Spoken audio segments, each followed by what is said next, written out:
SSC में polity tough नहीं है, बस प्रॉब्लम यह है कि स्टूडेंट्स पीवाईक्यूज इग्नोर कर देते हैं और बस यही से मार्क्स छूट जाते हैं। तो आज हम वही पीवाईक्यूज कवर करेंगे जो सबसे ज़्यादा एग्जाम में पूछे जाते हैं। Hello everyone, welcome to GK by Nisha. आज से हम स्टार्ट कर रहे हैं एक नई series, SSC polity PYQ series. और इस सीरीज़ में हम हर टॉपिक के प्रीवियस ईयर क्वेश्चन डिटेल में डिस्कस करेंगे। तो आज का हमारा टॉपिक है मेकिंग ऑफ इंडियन कॉन्स्टिट्यूशन और इस सेशन में हम कवर करने वाले हैं 25 प्रीवियस ईयर क्वेश्चन जो एसएससी के एग्जाम्स में बार बार पूछे गए हैं। तो चलिए स्टार्ट करते हैं।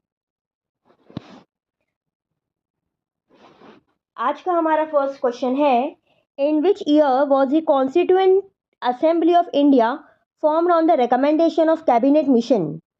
कैबिनेट मिशन की सिफारिश पर भारत की संविधान सभा का गठन किस वर्ष किया गया था? एसएससी सीजीएल का पूछा हुआ ये सवाल है। आपके ऑप्शन है 1945, 1946, 1947, 1948। आपको बताना है कैबिनेट मिशन की सिफारिश पर भारत की संविधान सभा का गठन किस वर्ष किया गया था। और आपका करेक्ट ऑप्शन होगा ऑप्शन बी 1946। बढ़ते हैं हमारे नेक्स्ट क्वेश्चन पे। Question number 2, Who was elected as the temporary president of the Constituent Assembly in its first meeting? संविधान सभा की पहली बैठक में अस्थायी अध्यक्ष के रूप में किसे चुना गया था? एसएससी सीएचएसएल का क्वेश्चन है। आपके ऑप्शन है doctor Rajendra Prasad, doctor B R. Ambedkar, doctor सच्चिदानंद सिन्हा, जवाहरलाल नेहरू। टेम्परेरी प्रेसिडेंट, ध्यान देने वाला वर्ड है यहाँ पे, अस्थायी अध्यक्ष के रूप में किसे चुना गया था? और आपका करेक्ट ऑप्शन होगा ऑप्शन सी डॉक्टर सच्चिदानंद सिन्हा जी। इन्हें इसलिए चुना गया था बिकॉज जितने भी मेंबर्स थे उन सब में सबसे सीनियर यही थे, इसीलिए डॉक्टर सच्चिदानंद सिन्हा जी को चुना गया था। इसमें एक ट्रिक है याद रखने की, इजी, सच्चिदानंद एस से स्टार्ट होता है, सिन्हा भी एस से स्टार्ट होता है और वो सीनियर थे, सीनियर भी एस से स्टार्ट होता है। तो हम कह सकते हैं अस्थायी अध्यक्ष के रूप में संविधान सभा की पहली बैठक में चुना गया था। आगे बढ़ते हैं हमारे क्वेश्चन नंबर 3 पे। Who among the following was the chairman of the drafting committee of Indian Constitution? बहुत रिपीटेड क्वेश्चन है ये। निम्नलिखित में से कौन भारतीय संविधान की प्रारूप समिति के अध्यक्ष थे? एसएससी एमटीएस का क्वेश्चन है। Sardar Vallabh Bhai Patel, doctor B R. Ambedkar, K M. Munshi, B N. Rau. Drafting committee के चेयरमैन किन्हें चुना गया था? तो इसका करेक्ट ऑप्शन हो जाएगा option B doctor B R. Ambedkar. Question number 4, Exactly how much time did the Constituent Assembly take to frame the Constitution of India? संविधान सभा का भारत का संविधान बनाने में ठीक कितना समय लगा? आपके ऑप्शन हैं 2 साल 11 महीने 18 दिन, 2 साल 10 महीने 18 दिन, 3 साल 11 महीने 18 दिन, 2 साल 11 महीने 8 दिन। फैक्ट बेस्ड क्वेश्चन है, आपको इसका आंसर आता है तो राइट, नहीं आता है तो रॉन्ग, सिंपल। तो इसका करेक्ट ऑप्शन हो जाएगा ऑप्शन ए 2 साल 11 महीने 18 दिन। बढ़ते हैं हमारे नेक्स्ट क्वेश्चन पे। Question number 5, on which date did the constituent assembly adopt the national flag? संविधान सभा ने भारत के राष्ट्रीय ध्वज तिरंगे को किस तारीख को अपनाया था? आपके ऑप्शंस है 15 अगस्त 1947, 26 जनवरी 1950, 22 जुलाई 1947, 24 जनवरी 1950। एसएससी सीपीओ का क्वेश्चन है। आपको बताना है संविधान सभा ने भारतीय राष्ट्रीय ध्वज तिरंगे को किस तारीख को अपनाया था? इसका करेक्ट ऑप्शन होगा ऑप्शन सी 22 जुलाई 1947। जैसा कि हम जानते हैं 15 अगस्त को हमारा देश आज़ाद हुआ है, सो उसी दिन तो तिरंगे को अपनाया नहीं होगा, कुछ पहले अपनाया होगा। तो इसका करेक्ट ऑप्शन हो जाएगा सिंपल 22 जुलाई 1947।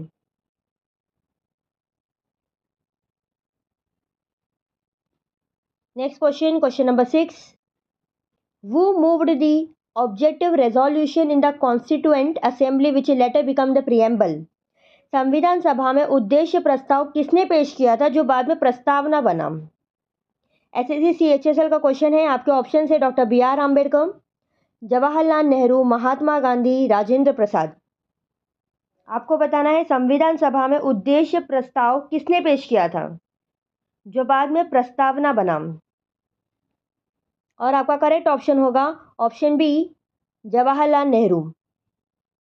बढ़ते हैं हमारे नेक्स्ट क्वेश्चन पे। Question number 7, how many members including the chairman were there in the drafting committee.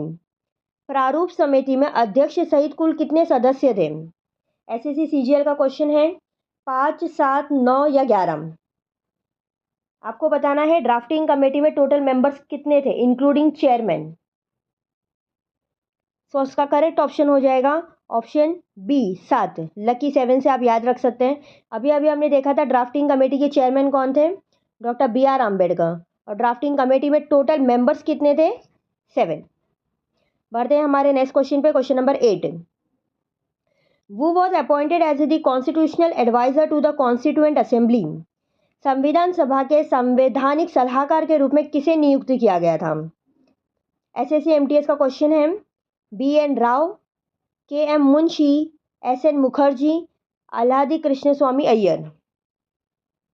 आपको बताना है संवैधानिक सलाहकार के रूप में किसे नियुक्त किया गया था। और इसका करेक्ट ऑप्शन हो जाएगा ऑप्शन ए, BN राव। बढ़ते हैं हमारे नेक्स्ट क्वेश्चन पे। When was the first meeting of the Constituent Assembly held? संविधान सभा की पहली बैठक कब आयोजित की गई थी। आपके ऑप्शन है 9 दिसंबर 1946, 11 दिसंबर 1946, 15 अगस्त 1947, 26 नवंबर 1949। एसएससी सीपीओ का क्वेश्चन है ये।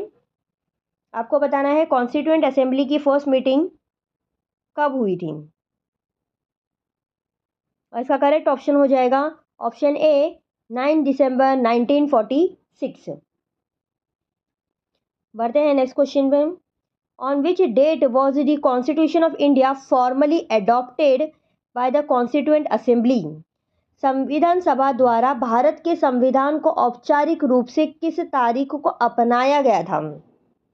आपके ऑप्शन से 26 जनवरी 1950, 26 नवंबर 1949, 15 अगस्त 1947, 24 जनवरी 1950।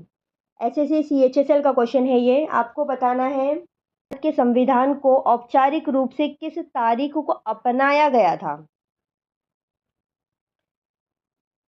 तो इसका करेक्ट ऑप्शन होगा ऑप्शन बी, 26 नवंबर 1949, 26 नवंबर 1949। बढ़ते हैं हमारे नेक्स्ट क्वेश्चन पे। Question number 11, on which date did the constitution of India finally come into force. भारत का संविधान अंततः किस तारीख को पूरी तरह से लागू हुआ। आपके ऑप्शन है 26 नवंबर 1949, 15 अगस्त 1947, 26 जनवरी 1950, 24 जनवरी 1950। एसएससी सीजीएल का पूछा हुआ क्वेश्चन है ये।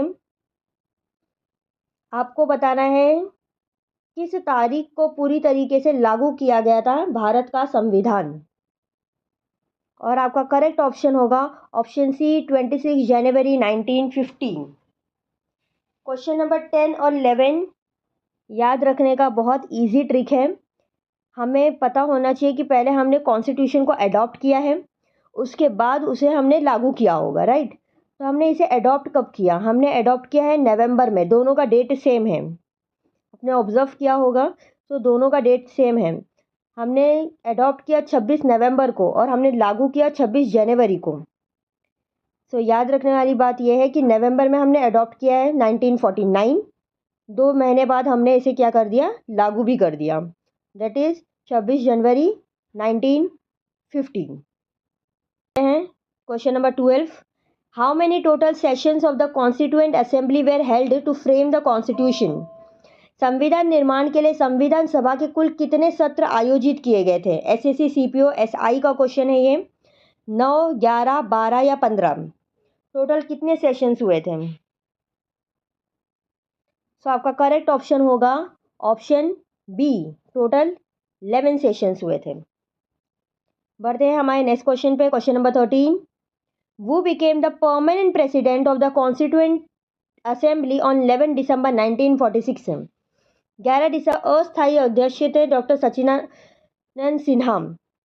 अब हमें इस क्वेश्चन में बताना है कि स्थायी अध्यक्ष कौन बने। आपके ऑप्शन है डॉक्टर सच्चिदानंद Sinha, doctor Rajendra Prasad, एच.सी. Mukherjee, Jawaharlal Nehru. SSC MTS का पूछा हुआ सवाल है ये। परमानेंट प्रेसिडेंट कौन बने? तो इसका करेक्ट ऑप्शन होगा option B doctor Rajendra Prasad. ये स्वतंत्र भारत के पहले प्रेसिडेंट भी रहे हैं। चलिए आगे बढ़ते हैं। हमारा next question number 14। The national anthem was adopted by constituent assembly on. संविधान सभा द्वारा राष्ट्रगान को कब अपनाया गया था? आपके ऑप्शन है 22 जुलाई 1947, 26 नवंबर 1949, 24 जनवरी 1950, 26 जनवरी 1950। आपको बताना है नेशनल एंथम जन गण मन, जो कि लिखा है रविंद्रनाथ टैगोर जी ने, इसे कब एडॉप्ट किया गया था बाय कॉन्स्टिट्यूएंट असेंबली? तो आपका करेक्ट ऑप्शन होगा ऑप्शन सी 24 जनवरी 1950। डेट से बिल्कुल भी कंफ्यूजन नहीं होना चाहिए। अब ये डेट किससे मिलता जुलता है? तो हमने देखा था हमारा जो कॉन्स्टिट्यूशन था हमने उसे पूरी तरीके से लागू कब किया था? 26 जनवरी 1950। तो आप ऐसे याद रख सकते हैं 2 दिन पहले ही हमने नेशनल एंथम को भी अडॉप्ट किया, 24 जनवरी 1950। तो दोस्तों आज हमने making of Indian constitution topic के सबसे important 15 previous year questions cover कर लिए हैं। अगर आपने ध्यान से क्वेश्चन समझ लिए तो एग्जाम में ये टॉपिक आपका 100% स्ट्रांग हो जाएगा।